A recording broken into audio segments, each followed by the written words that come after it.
Olá, aqui é a professora Fernanda, né? Vamos para mais uma aula aqui de máquinas térmicas e hoje a gente vai falar sobre conservação da massa. Então a gente vai começar a ver as leis de conservação. Aqui no nosso caso, essa disciplina a gente vai ver duas, né? De massa e de energia. Bem, então essa parte agora que a gente vai considerar o fluido em movimento, que a gente costuma falar escoando, a gente chama de cinemática dos fluidos, né? Então agora eu vou ter movimento. É diferente de antes, quando a gente estava na parte de pressão, que a gente falava estática, porque a gente estudava o fluido parado. Bem, e aí dependendo da velocidade que esse fluido escoa e das condições, vamos dizer assim, dependendo do fluido também, a gente tem algumas classificações com relação ao escoamento. A primeira que a gente tem é com relação ao tempo. Tá? A gente vai ver se as variáveis, né, as grandezas que a gente quer estudar, se elas vão mudar com o tempo ou não. Tá? Isso serve para qualquer área. Então, assim, se eu observo que as minhas variáveis elas não mudam com o tempo, elas dependem só da posição, elas não dependem do tempo, isso a gente chama de regime permanente. Né? Então, tudo fica constante com relação ao tempo. Né? Daqui uma hora, naquele mesmo ponto que eu estou medindo, vai ser do mesmo jeito. Tá? O que vai mudar é, se eu altero a velocidade, por exemplo, eu vou alterar alguma outra grandeza. Tá? Mas não ao longo do tempo. Bem, então aqui a gente tem um exemplo, né? Um tanque que está sendo preenchido com água ali, né? Mantendo um nível constante e ele tem uma saída depois ali no fundo. Então o que acontece? Como a quantidade de água que eu estou colocando no tanque é a mesma quantidade de água que está saindo, aquele nível do tanque vai ficar sempre na mesma posição. Então não importa quanto tempo passe, 1 hora, 10 horas, o nível vai ser sempre o mesmo. Então ele está em regime permanente. Agora, quando a grandeza varia com o tempo, aí a gente fala que é regime variável ou transiente, ou não permanente. Então, agora, né, as grandezas variáveis dependem do tempo, elas podem variar com o tempo. Então, agora imagina que você tem um reservatório cheio e eu só tenho a saída, né? Não tenho outra tubulação para encher esse tanque. E aí eu pego e abro e deixo essa água começar a escoar. O que vai acontecer com o nível de água ao longo do tempo? Esse nível vai começar a variar, vai começar a descer. Né? Porque conforme eu vou esvaziando, eu vou diminuindo a quantidade de água no tanque. Então, ele varia com o tempo. Então, ele está em regime transiente. Né? A velocidade a gente vê que também varia, tá? Conforme vai esvaziando o tanque. Então, são coisas que estão dependendo do tempo. Aqui no nosso caso, a gente vai sempre trabalhar com um regime permanente. Bem, depois com relação à velocidade mesmo do escoamento, tá? A gente tem 3 tipos de escoamento, né? A gente tem uma outra classificação. A gente vai ter, né, chamada de laminar, turbulento ou transiente, que é o intermediário. Então, a gente chama de escoamento laminar quando o fluido está com uma velocidade tal, né, baixa, que se a gente fosse capaz de dividir aquele fluido em lâminas paralelas, tá, elas iam se deslocar todas juntas. Eu não ia ter mistura entre elas. Então, uma molécula de água que estivesse numa camada, ela não ia andar para a camada de cima nem para de baixo, ela fica sempre na mesma posição. Então, isso é chamado de regime laminar. Quando a gente tem o regime turbulento, né, que são com velocidades altas, eu não consigo fazer isso. Se eu pegar uma partícula para observar o comportamento dela, ela vai ficar se misturando ao longo de todo o fluido, ela não faz uma trajetória linear direitinho, né, como se fosse uma lâmina mesmo. Tá? Não, ela vai misturando, ela vai para cima, ela vai para baixo, então ela tem essa direção aleatória, assim, no movimento. Então, isso a gente chama de escoamento turbulento. Esses dois eles vão depender da velocidade do escoamento, sempre depende do fluido, tá? Que lembra que a gente viu que o fluido tem uma propriedade chamada viscosidade, tá?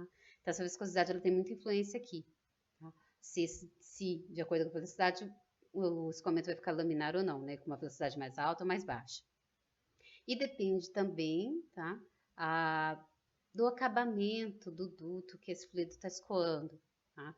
Porque quanto mais rugoso, né? Isso influencia, né? Porque vai aumentar atrito e isso vai influenciar no tipo de escoamento, né? Ele pode mudar, vamos dizer assim, de tipo com uma velocidade menor. Tá? Então, essas coisas que entram e influenciam nessa classificação, tá? De maneira bem simples que eu estou, né, explicando. Aí a gente vai ver que tem uma faixa de velocidade que o escoamento ele fica oscilando. tá? Entre laminar e turbulento. Ele ora fica um pouquinho laminar, ora turbulento, volta para o laminar. Então, essa faixa de transição a gente chama de escoamento transiente, porque ele fica oscilando entre os dois. Bem, aí é legalzinho vocês verem esse vídeo aqui, porque dá para fazer, né, chamado de experimento de Reynolds, que tem como a gente observar, tá, esse comportamento do escoamento. Tem como a gente simular, vamos dizer assim, controlar a velocidade de escoamento de um fluido e observar o comportamento, né, se ele está laminar ou turbulento.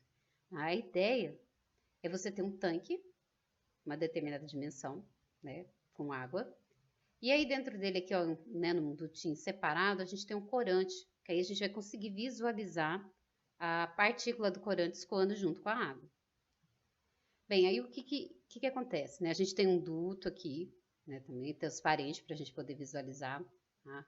Aqui tem toda uma metodologia para se montar isso daqui. Parece simples, mas a gente tem que seguir essa metodologia porque tem algumas condições que a gente precisa obedecer para conseguir fazer a observação do escoamento de maneira correta.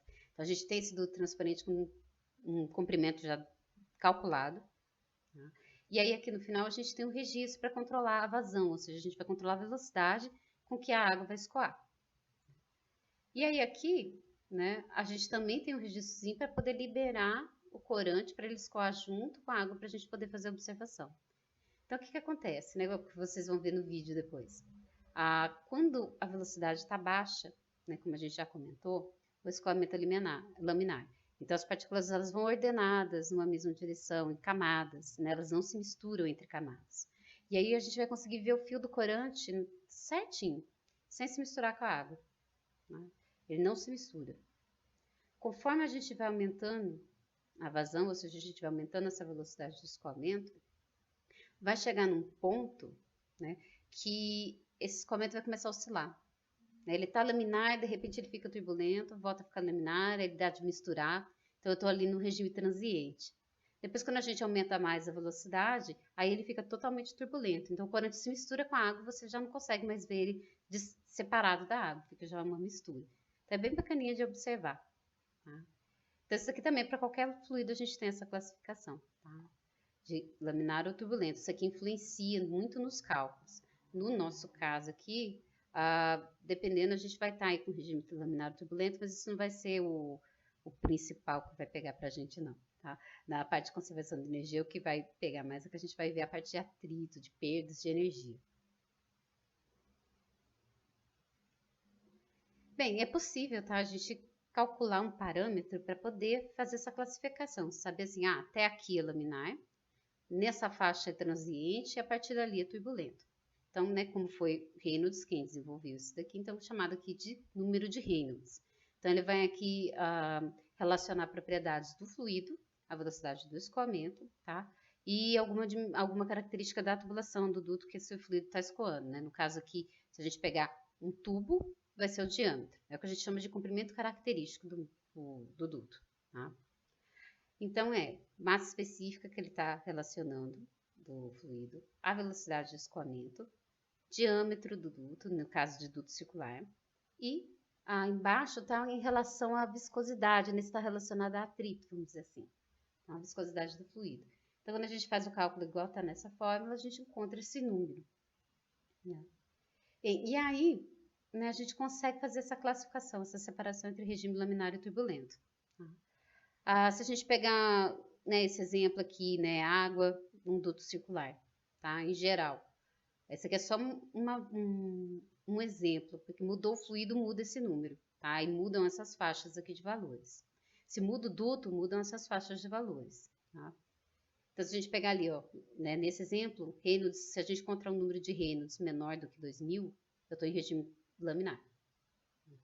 Se eu fiz o cálculo ali, né, porque eu estou querendo prever o comportamento, e aí o meu resultado deu entre 2000 e 2400, ele vai estar no regime de transição, regime transiente. E acima de 2400 eu já estou no regime turbulento. Tá? Então, de novo, esses valores que eu estou pondo aqui não é regra, é um exemplo, porque se eu mudo o fluido, esses valores mudam. Se eu mudo a dimensão do duto, a geometria dele, esses valores mudam também. Tá? Esse aqui é um parâmetro muito importante, né? Quando a gente vai fazer, como eu comentei, eu vou mostrar, mas a gente não vai chegar a calcular, mas quando a gente tem que determinar as perdas de energia no escoamento, né, devido à tubulação, devido aos acessórios que eu tenho na instalação. Isso daí influencia muito o projeto de máquinas, né, de turbomáquinas. Esse parâmetro também é muito importante junto com outros, mas é um número muito importante. Tá? É muito usado em mecânica dos fluidos. Bem, né, e a vazão? Né, que agora eu vou, né, comentar aqui algumas grandezas aqui que a gente vai usar, né, que a gente vai trabalhar. Agora o meu fluido está com movimento, o meu fluido tem velocidade. Tá? Mas ele vai estar escoando sempre em algo, num duto, numa calha, tá? Então, a gente tem um outro parâmetro que pode expressar esse escoamento, que é o que a gente chama de vazão. Tá? E aí a gente vai ter duas formas que a gente vai trabalhar de expressar a vazão. O que a gente está mais acostumado a lidar, tá? É vazão em termos de volume dividido por tempo. Então é tantos metros cúbicos por segundo, é tantos litros por minuto, litros por hora. Isso tudo é vazão que a gente chama de vazão volumétrica, porque a gente está dizendo o quanto de volume que está escoando num determinado tempo. Então, essa é uma outra forma de expressar a condição de escoamento. Bem, mas se eu quiser, aqui é uma fórmula mais comum, tá? Mais clássica, vamos dizer assim, né? Eu determinar a vazão com volume dividido por tempo. Mas a gente está querendo relacionar isso com área, né, com velocidade, massa específica. A gente quer que essas coisas apareçam na equação. Então, né, se a gente observar, a gente pode dizer que o volume ele é uma área vezes uma altura, vezes uma distância. Né, que isso vai resultar em metros cúbicos. Lembra que a gente está aqui sempre trabalhando no Sistema Internacional de Unidades. Então, o que eu vou fazer? Vou pegar na fórmula da vazão, que é volume por tempo. Lembra que V maiúsculo aqui na nossa disciplina vai significar volume. E V minúsculo vai significar velocidade. A gente vai fazer essa diferenciação para, né, não ficar confundindo um com o outro. Então, a gente vai substituir o volume por área vezes uma distância. Tá? E aí, como é que vai ficar a nossa equação? Vai ficar, então, que a vazão é a área vezes essa distância, dividido pelo tempo. Só que se eu pegar distância dividido por tempo, né, o S sobre T, aquilo é velocidade. Tá? É a definição de velocidade. Então, a gente também pode calcular vazão fazendo velocidade vezes área. Tá? E aí, aqui no nosso caso, essa área é a área da seção transversal do duto. Então, como a gente vê no desenho aqui de exemplo, né, a gente pega uma seçãozinha que a gente quer estudar com uma determinada distância, né, que né, o fluido, a molécula que vai percorrer. Então, a gente tem um certo volume, então o que vai acontecer? Eu posso calcular a vazão como a área dessa seção transversal vezes a velocidade com que o fluido está escoando. Então, essa é a vazão volumétrica, mas a gente também pode expressar a vazão, o escoamento, em termos de quilos por segundo, né? A quantidade de massa de fluido que está deslocando por tempo. Isso a gente chama de vazão em massa ou vazão mássica, é a mesma coisa. Então, como que eu acho isso? É só pegar a vazão volumétrica e multiplicar pela massa específica do fluido, tá? Pelo ρ do fluido. Então, no final, vai ficar que a vazão em massa, que a gente vai chamar aqui de QM, ela vai ser a massa específica do fluido, vezes a área da seção transversal do duto e vezes a velocidade com que esse fluido se desloca. Tá? E aí a unidade dela vai ser quilos por segundo, lembra? Massa por tempo. Então, a gente tem essas duas, né, três formas, vamos dizer assim, de expressar como que o fluido está escoando. Ou eu digo a velocidade, ou eu digo a vazão volumétrica, ou eu expresso em termos de vazão mássica. Muita atenção aqui, porque a gente vai usar sempre esses termos em termos de vazão volumétrica e vazão em massa para fazer os cálculos aqui. Bem, visto né, esses conceitos iniciais, né, o que é então essa conservação da massa, essa lei da conservação da massa? Tá? Bem, aqui para ela valer, tá, a gente vai considerar o regime permanente, então nenhuma variável minha vai mudar com o tempo. Não vou considerar aqui atrito. Tá? E aí, o que vai acontecer? O que essa lei diz aqui para a gente? Tá? Que se eu pegar duas seções para estudar no duto, né, uma como se fosse entrada e a outra como se fosse saída, tá? A quantidade de massa, né, de vazão em massa que entra, né, que passa por essa entrada do duto, ela tem que ser igual à vazão em massa que vai sair desse duto. tá? Então, assim, eu não crio massa e nem sumo com a massa. Por quê? A gente está em regime permanente. Então, a vazão em massa, ela não vai mudar, a massa não muda. Então, na conservação é isso, né, que a gente diz. A massa que está passando pelo ponto de entrada, ela tem que ser a mesma quantidade que passa pelo ponto de saída, tá? A vazão em massa. Então, se a gente pegar esse exemplo aqui bem simples, que eu tenho um duto com uma área qualquer, tá? Uma área de seção transversal qualquer. E aí eu tenho entrada e saída como está exemplificado ali, né? Ponto 1 de entrada, ponto 2 de saída, por exemplo. Então, o que vai acontecer com a conservação da massa? Então, ela está dizendo que toda vazão em massa que passa pela área 1 tem que ser igual à vazão em massa que vai passar pela área 2. Então, a gente tem que M1 igual a M2. Bem, se a gente quiser falar em termos de vazão volumétrica, lembra que é só substituir. A vazão em massa é o ρ, a massa específica, vezes a vazão volumétrica. Então, vai ficar ρ vezes Q do 1 igual a ρ vezes Q da seção 2. Tá?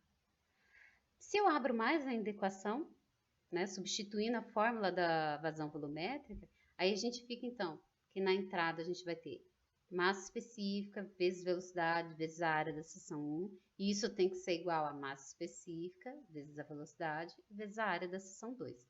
Então, ó, repare que dessas equações eu só fui substituindo a fórmula de cada parte. Eu tinha vazão em massa, porque a lei da conservação da massa começa com essa primeira. Vazão em massa que entra igual a vazão em massa que sai. Dependendo das informações, eu posso, né, abrir a equação, costumo dizer, vou substituir para mexer melhor nela. Então, é a mesma coisa que a gente dizer ρ vezes Q em 1 igual a ρ vezes Q em 2. Lembra que o Q sozinho é vazão volumétrica, metros cúbicos por segundo. Tá? E se eu precisar da equação mais detalhada, a gente substitui a fórmula da vazão volumétrica, que é o que está aqui nessa última equação em laranja. Tá? Ah, para que eu vou fazer isso? Aqui parece que está complicando, mas na verdade a ideia é simplificar. Por quê? Imagine, por exemplo, que o fluido que está escoando aquele duto ali é a água. Lembra que a gente já viu, né, que eu já comentei com vocês, que a água, a gente fala que ele é um fluido incompressível. Por quê? Eu posso aplicar uma pressão, né, na água dentro de um determinado recipiente, que o volume da água não muda, não importa a pressão que eu aplique. Então, isso quer dizer incompressível. É diferente do ar, por exemplo. Se eu tiver o ar dentro de um êmbolo e começar a pressionar, aplicar uma pressão, eu vou reduzir o volume. Então, o ar é compressível. Então, isso tem influência aqui na hora da gente trabalhar com essa equação. Por quê? Então, se eu estou com a água, por exemplo, escoando nesse duto, e eu já sei que ela é incompressível, isso significa para mim que a massa específica não muda. Né? Não muda ao longo do tempo, não muda com a posição. Não muda com a velocidade. Se ela não muda, quer dizer que a massa específica na entrada, em 1, vai ser igualzinha à da saída. Então, eu posso pegar essa equação em rosa aqui, né, salmão, tá? E se os rós são iguais, eu posso cancelar, fica simplificado. Então, fica direto vazão volumétrica igual da entrada igual a vazão volumétrica da saída. Fica mais simples. E aí, se eu precisar descobrir velocidade de saída, por exemplo, eu posso trabalhar com a equação laranja já cancelando a massa específica. Fica só velocidade 1 vezes área 1 igual a velocidade 2 vezes área 2. Então, fica mais simples. Agora, se o escoamento for com gás, lembra essas vezes que a gente está vendo, vale para fluido. Fluido é gás e líquido. Então, se for gás, e dependendo da condição ele sofrer compressão, aí eu não posso cancelar o ρ. Eu vou ter que usar ele na minha equação, porque o ρ da entrada vai ser diferente da saída. Aí eu tenho que usar a equação do jeitinho que está aqui, vamos dizer assim, que na original. Tá? Bem, de maneira geral, tá? Porque ali eu dei um exemplo bem simples, eu tenho uma entradinha só, uma saída, mas a gente pode ter sistemas que têm várias entradas e várias saídas. Tá? Exemplo bem simples que a gente pode pensar, imagina que tem uma tubulação trazendo água da caixa d'água, e aí eu quero, né, estou trazendo com um duto, mas aí eu vou separar depois para ir parte dessa água para o banheiro, parte dessa água para a cozinha. Tá? E aí eu vou estudar justo esse trechinho entre a saída da caixa d'água e depois essa divisão entre banheiro e cozinha. Aí o que acontece aí? Eu tenho uma entrada, que é a água que está saindo da caixa d'água, mas depois eu divido isso em duas partes. Então eu vou ter duas saídas, né? Então, eu consigo fazer a conservação da massa nessa situação também. Aí, como que vai ficar a equação? Eu vou ter só uma entrada, né? Então, eu vou ter valores só na entrada, por exemplo, 1. E depois vai ser igual a soma dos valores que eu tenho na saída. Então, se eu tenho duas saídas nesse exemplo, eu vou ter informações na saída 2 e na saída 3. Então, eu vou somar as duas. Se eu tivesse duas entradas, 3 saídas, eu somo as entradas e faço igual a soma das grandezas na saída, tá? Então, em geral, o que a gente fala? Que na conservação da massa, né, a gente vai ter que o somatório das vazões em massa, das N entradas que eu posso ter no meu sistema, 2, 3, 4, 5, 10. Se eu tiver 10, vão ser 10 valores diferentes de vazão em massa que eu vou somar na entrada. E isso tem que ser igual à soma de todas as vazões em massa de todas as saídas. Então, se eu tiver 5 saídas, eu vou ter 5 vazões em massa diferentes e eu vou somar essas 5. Tá? Então, lembra, de maneira simples, conservação da massa, ela é a vazão em massa de que entra, toda entrada é igual a toda saída. Então, tudo que entra é igual a tudo que sai. Tá? Então, guarda assim que fica simples. Aí, se eu tenho só uma entrada e uma saída, fácil. Vazão em massa de entrada igual a da saída. Duas entradas e uma saída, soma as duas entradas igual a uma saída. Então, sempre observar isso. Tudo que entra tem que ser igual a tudo que sai. Então, aqui em verde está, né, em termos aqui de vazão em massa. E aqui em salmão está, né, aberta a equação para ficar em termos de vazão volumétrica. Tá? Aqui, ó, eu não posso sumir com esse rho aqui. Tá? Não sumam com ele antes de saber se o seu fluido é incompressível ou não. Se é líquido ou não. Tá? Só depois disso, se for líquido, vocês podem cancelar. Senão, não tirem ele da equação para não errar. Bem, então a gente vai ter aqui no final 2 exemplos, tá? Porque a conservação da massa é tranquila, assim, né? Para o nosso caso aqui, que a gente está tendo uma noção dessas leis de conservação. Tá?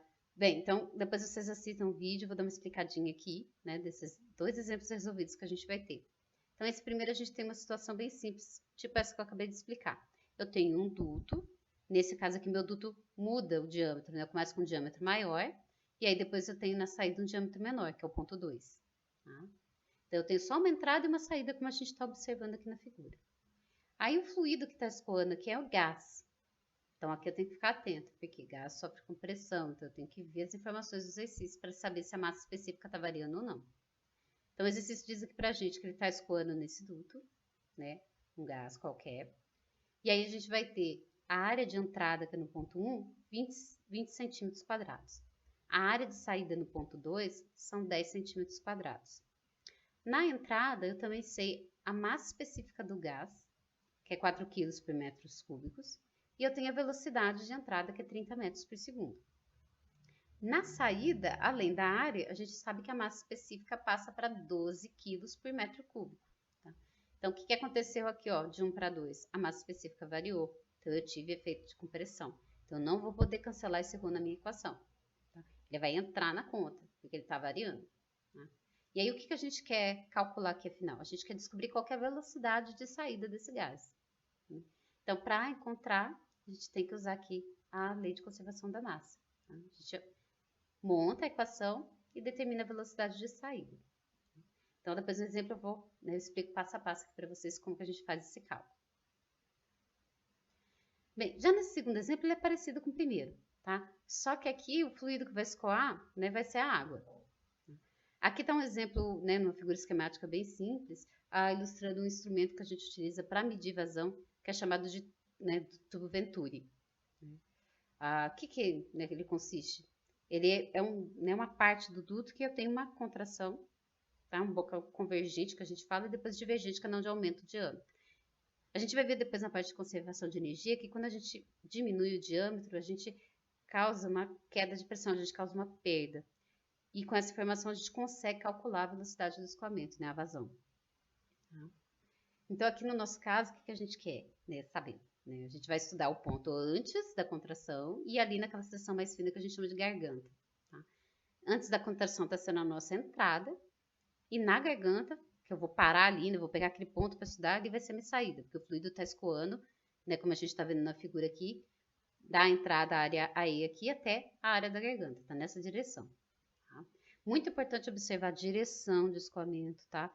Porque se fosse o contrário, se fosse da garganta para o diâmetro maior, a garganta seria a entrada, o diâmetro maior seria a saída. Tá? A gente definir entrada e saída depende sempre da direção do escoamento. Tá? Porque o número em si não importa, eu posso chamar a seção de entrada de qualquer coisa. Entrada 1, A, B, Z, qualquer letra. Tá? O importante é saber que tá indo nessa direção, então aqui é entrada, aqui é saída. Ah não, a direção é contrária, então aqui é entrada, aqui é saída. Isso que a gente tem que prestar atenção. Tá? Principalmente quando a gente tiver várias entradas e várias saídas. Né? Aí sim, se eu errar, errar o que é entrada e saída, não prestar atenção na direção, sai muito errado o cálculo. Bem, então nesse caso a gente vai ter informações parecidas com o exemplo anterior. Tá? A gente tem aqui água escoando, tá? E a gente tem aqui que a área na garganta é 5 centímetros quadrados, a área da parte do diâmetro maior são 20 centímetros quadrados, e nessa área maior, da entrada, eu tenho 2 metros por segundo de velocidade do escoamento. Tá? Bem, ao longo desse trajeto, a massa específica do fluido é constante, o que quer dizer? Que é incompressível. O que isso significa para mim na hora que eu for aplicar a conservação da massa? Que rho da entrada é igual a rho da saída, então eu vou poder cancelar isso na equação. Né? Então, minha equação aqui vai ficar só em função de velocidade e área. Tá? E aí, aqui a gente quer determinar, tá, a velocidade do fluido na garganta. Tá? Então, é bem parecido com o exemplo anterior. Então, a gente aplica a lei da conservação da massa e encontra a velocidade de saída. Tá? Então, assistam lá o exemplo, para ficar mais claro do que só falar. Tá? E aí, qualquer dúvida, manda mensagem para mim lá na página da disciplina. Então, até a nossa próxima aula.